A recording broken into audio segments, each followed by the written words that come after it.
Gold, trusted gold buyers. మీరు తాకట్టు పెట్టిన బంగారాన్ని విడిపించి ఈ రోజు ఉన్న మార్కెట్ ధరకు కొనబడను.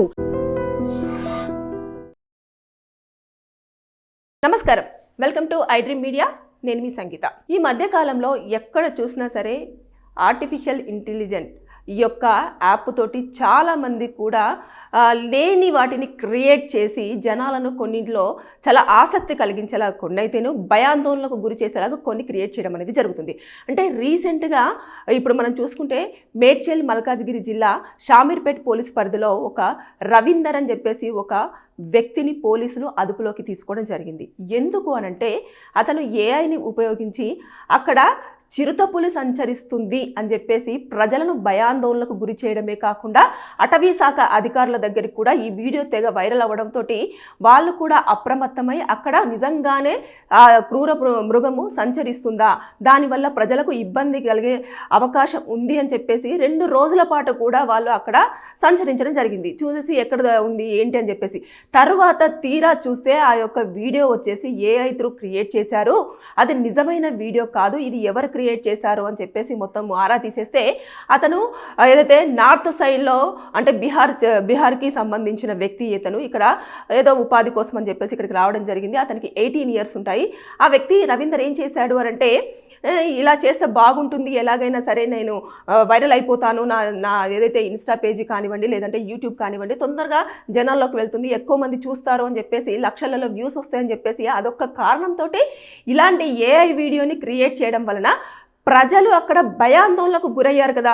ఇలాంటి వాటిలలో కూడా సెక్షన్స్ ఉంటాయి, లీగల్ పరంగా సెక్షన్స్ ఉంటాయి, ఆ పర్సన్కి శిక్షలు పడే అవకాశాలు ఉంటాయి అన్నట్టు. అంటే AI through fake audios, videos, images ఇలా పులిది కానివ్వండి, సింహాంది కానివ్వండి, చిరుత పులిది కానివ్వండి, ఇలా క్రూర జంతువులు ఏవైతే ఉన్నాయో అవి మనుషుల మీద దాడి చేసినట్టు కానివ్వండి, ఈ పరిసర ప్రాంతాల్లో తిరుగుతున్నాయి అని చెప్పేసి ఫేక్ ఇన్ఫర్మేషన్ కనుక ఇచ్చినట్లయితే అది వచ్చేసి బిఎన్ఎస్ ప్రకారంగా శిక్షలు ఉంటాయి. ఏదంటే బిఎన్ఎస్ సెక్షన్ 505 కింద ప్రజలను భయాందోళనకి గురి చేయడము, వారిని ఆ పరిసర ప్రాంతాల్లో ఉండాలా వద్దా అని చెప్పేసి ఒక డైనమాలో పడేయడము, ఇలాంటి కారణంగా వాళ్ళకి ఈ కేసు కనుక అప్లికేబుల్ అయ్యింది అంటే 3 సంవత్సరాల పాటు జైలు శిక్ష, దాంతోపాటు ఫైన్ విధించే అవకాశాలు ఉంటాయి. కొన్ని సందర్భాలలో 2 కూడా విధించే అవకాశం ఉంది.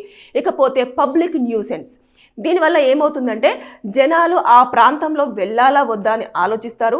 ఎప్పుడైనా సరే మనము ఒంటరిగా వెళ్తున్నప్పుడు ఆ జంతువు వచ్చేసి మన మీద దాడి చేస్తుందో అని భయపడుతూ ఉంటారు. కాబట్టి అది పబ్లిక్ న్యూసెన్స్గా కన్సిడర్ చేయబడుతుంది. కాబట్టి సెక్షన్ 268 అదేవిధంగా 270 ప్రకారంగా దాన్ని కూడా ఒకవేళ అప్లికేబుల్ అయ్యాయి అనుకోండి, అందులో కూడా జైలు శిక్ష ఉంటుంది, దాంతోపాటు ఫైన్ విధించే అవకాశాలు ఉన్నాయి. ఇక డిజిటల్ ప్లాట్ఫామ్స్ని ఉపయోగించాడు కదా, ఇన్ఫర్మేషన్ యాక్ట్ 2000 ప్రకారంగా 66D అదేవిధంగా 66F ప్రకారంగా ఏదంటే జనాలు ప్యానిక్ అయిపోవడం కానివ్వండి, భయాందోళనకు గురవడం కానివ్వండి, అమ్మ బాబాయ్ ఈ ప్రాంతంలో మనం నివసిస్తే దాడి జరుగుతుందని చెప్పేసి ఈ ప్రాంతాన్ని వదిలేసి వెళ్ళిపోవాలని చెప్పేసి ఆలోచించడం కానివ్వండి, ఇలాంటి విషయాలలో కూడా ఈ సెక్షన్స్ అట్రాక్ట్ అవుతాయి. అప్పుడు 3 సంవత్సరాల వరకు జైలు శిక్ష, దాంతోపాటు 1,00,000 రూపాయల వరకు కూడా జరిమానా విధించే అవకాశాలు ఉన్నాయి. ఇదంతా కూడా మనం చూసేసుకుంటే లీగల్ పరంగా. ఇక ఇంకా ఇంపార్టెంట్గా ఇంకా సపరేట్గా కొన్ని సెక్షన్స్ ఏం అప్లికేబుల్ అవుతాయంటే ఇప్పుడు అటవీ శాఖ అధికారులను ఎక్కువగా భయాందోళనకు గురి చేయడము, అక్కడ పోలీస్ డిపార్ట్మెంట్ వాళ్ళందరూ కూడా అరే ఇన్ని రోజుల నుంచి మనకి ఈ ఇన్ఫర్మేషన్ తెలియదా, ఇది తెలియకపోతే ఎలా, జనాలు రక్షించాల్సిన బాధ్యత మనదే కదా అని చెప్పేసి వారు కూడా ప్రత్యేకంగా కొన్ని కేసులు ఫైల్ చేయడానికి కూడా ఉంటుంది. అప్పుడు ఇంకా ఎక్కువ శిక్షలు పడే అవకాశం ఉంటుంది, దాంతోపాటు ఫైన్ కూడా విధించే ఛాన్సెస్ ఉంటాయి. ఓవరాల్గా చూసుకుంటే ఎప్పుడైనా సరే మీరు ఆర్టిఫిషియల్ ఇంటెలిజెన్స్ వల్ల మీరు ఏదైనా ఇన్ఫర్మేషన్ ఇవ్వడానికి ట్రై చేయండి, కానీ జనాల్ని భయాందోళనకు గురి చేయడం కానివ్వండి, దాంతోపాటు జనాలను అక్కడ పానిక్ అయ్యేలాగా కానివ్వండి, ఇలాంటివి చేశారు అనుకోండి, ఇలా కేసులు ఫైల్ అయిపోయి మీరు జైలుకు వెళ్ళే అవకాశం ఉంటుంది. ఎందుకంటే ఇవి చాలా వరకు సోషల్ మీడియా అనేది చాలా ఫాస్ట్గా ఈ మధ్య కాలంలో ఇన్ఫర్మేషన్ ఏదున్నా సరే తొందరగా జనాలకు రీచ్ అవుతుంది. ఈ రీచ్ అయ్యేటప్పుడు ఇలాంటి భయంకరమైన జంతువులు లేకపోయినప్పటికీ కూడా చుట్టుపక్కల ప్రాంతాల్లో ఇలా తిరుగుతుంది, సంచరిస్తుంది అని చెప్పేసి మనం చెప్పిన ఒకవేళ ఆ వీడియో కనుక ఉంది అనుకోండి, ఆ ప్రాంతంలో నివసించే వారి యొక్క పరిస్థితి, మానసిక స్థితి ఏ విధంగా ఉంటుందో ఒక్కసారి ఆలోచించండి. నైట్ పూట ఎటు బయటికి వెళ్ళలేరు, సాయంత్రం పూట బయటికి వెళ్దాం అనుకున్నా కూడా వచ్చేటప్పటికి ఏదైనా దాడి జరుగుతుందో ఏంటో, పిల్లలు ఒంటరిగా ఒకవేళ పనిచేసే వాళ్ళు పిల్లలు ఒంటరిగా స్కూల్ నుంచి వచ్చే టైంలో ఏం అనర్థం జరుగుతుందో, అదేవిధంగా ఇలాంటివి అంటే ముసలి వాళ్ళు ఒకవేళ ఉంటే ఎలాంటి దాడులు జరుగుతాయో అని చెప్పేసి అన్న భయాందోళనతో మానసికంగా చాలా ఇబ్బందులు పడుతూ ఉంటారు. కాబట్టి ఇదంతా కూడా జనాల్ని భయపెట్టడము, అక్కడి నుంచి ఖాళీ చేపించడము, లేదు అనుకుంటే వారిని ప్యానిక్ చేయడము, అదేవిధంగా వారు నివసిస్తున్న ప్లేస్ అంతా కూడా న్యూసెన్స్ క్రియేట్ చేయడం, ఇవన్నీ కూడా అందులో అప్లికేబుల్ అవుతాయి. కాబట్టి అలాంటి సమయాలలోనే దాదాపుగా 3 సంవత్సరాల వరకు జైలు శిక్ష, దాంతోపాటు ₹1,00,000 వరకు ఫైన్ విధించే అవకాశాలు ఉన్నాయి. ఇక ఈ మధ్య కాలంలో మనం ఎక్కడ చూసినా సరే ఏదో సింహమో పులో వాళ్ళు పనిచేస్తున్నప్పుడు వచ్చేయడము, పిల్లల్ని ఎత్తుకొని వెళ్ళిపోవడము, ముసలి వాళ్ళ మీద దాడి చేయడము, వాళ్ళు వచ్చేసి దాన్ని కొట్టడము, ఇలాంటివన్నీ కూడా చూడడానికి ఫన్నీగా అనిపిస్తాయేమో, కానీ కొన్ని సందర్భాల్లో ఏమవుతుందంటే కొంచెం రియలిస్టిక్గా ఉంది అంటే ఖచ్చితంగా జనాలు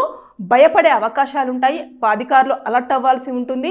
ఎందుకంటే ఏదైనా ప్రాణ నష్టం జరిగింది అనుకోండి, ఖచ్చితంగా అధికారుల లోపమే అని చెప్పేసి అనుకుంటారు కదా. అంటే ఫారెస్ట్ డిపార్ట్మెంట్ వాళ్ళ పని ఏంటంటే అక్కడ జంతువు ఉంది అని చెప్పేసి వారికి కనుక ఇన్ఫర్మేషన్ వచ్చింది అంటే ఇమీడియట్గా దాన్ని ఏ విధంగానైనా మొత్తం చెక్ చేసిన తర్వాత ఆ జంతువుని పట్టేసుకొని తీసుకెళ్లి అటవీ ప్రాంతంలో వదిలేయడం అనేది, వాటి సంరక్షణ అనేది చూసుకోవడం వారి యొక్క బాధ్యత. అలాంటిది ఇక్కడ వచ్చింది అన్నప్పుడు మరి అక్కడే అటవీ నుంచి వెళ్ళి ఇటు బయటికి వస్తున్నప్పుడు మీరు ఏం చేశారు అనేవి కూడా, ఇవన్నీ వాళ్ళకు కొన్ని క్వశ్చన్స్ వస్తాయి. వారు కూడా సంజాయిషి ఇచ్చుకోవాల్సి ఉంటుంది, ఎక్స్ప్లెనేషన్స్ ఉంటాయి, వారి యొక్క జాబ్ మీద రిఫ్లెక్ట్ అయ్యే ఛాన్సెస్ ఉంటాయి.